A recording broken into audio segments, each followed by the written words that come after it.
से क्या बन जाएगा खा। की किससे बनेगा KHI। बड़ी की किससे बनेगी KS डबल। ऊ किससे बनेगा KH। बड़ा को किससे बनेगा। तो ये बात समझ में आ गई ना सबको। क्लियर।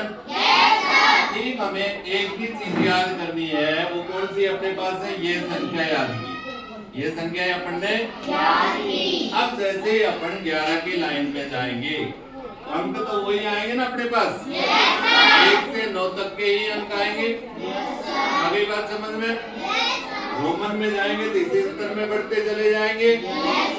और यहाँ 20 तक की ध्वनियां अपने वर्ड याद करने। 20 के बाद क्या आएगा 21, 22, 23, 24, 25, 26, 27, 28, 29, 30। अब 30 आया अपने पास।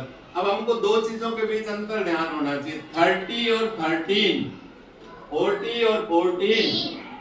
30 का मतलब होता है 30। 30 का मतलब क्या है 30। और 13 का मतलब होता है 13। 14 का मतलब 14 और 40 का मतलब 40। आगे बात समझ में।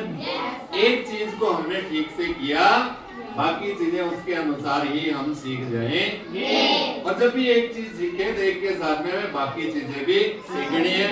ये क्या हो गया हमारे पास अंक हो गया। ये इसका क्या हो गया ये क्या हो गया हमारे पास, ये वर्ड हो गया अंग्रेजी का, ये रोमन में हो गया, और ये हमारा क्या हो गया संस्कृत में। तो एक के साथ हमने कितने चीजें सीखी, कितने सीखी हमने 5। जब कोई सी भी चीज में आए कि भाई इस संख्या को रोमन में लिखे तो भी हम लिख सकते हैं, इस संख्या को अपन शब्दों में लिखे तो शब्दों में भी लिख सकते हैं, इसको अंग्रेजी में लिखना है अपने को, हम किस में लिख सकते हैं अंग्रेजी में लिख सकते हैं। लिख सकते हैं कि नहीं लिख सकते। तो हमें चीजों को आपस में क्या करना है जोड़ना है, जो जिसकी सहायता से बोली जाए।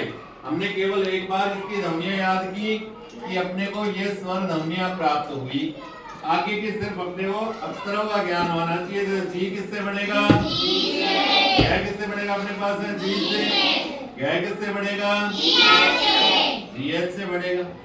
अड़ा किससे बनेगा R से, किससे बनेगा R से।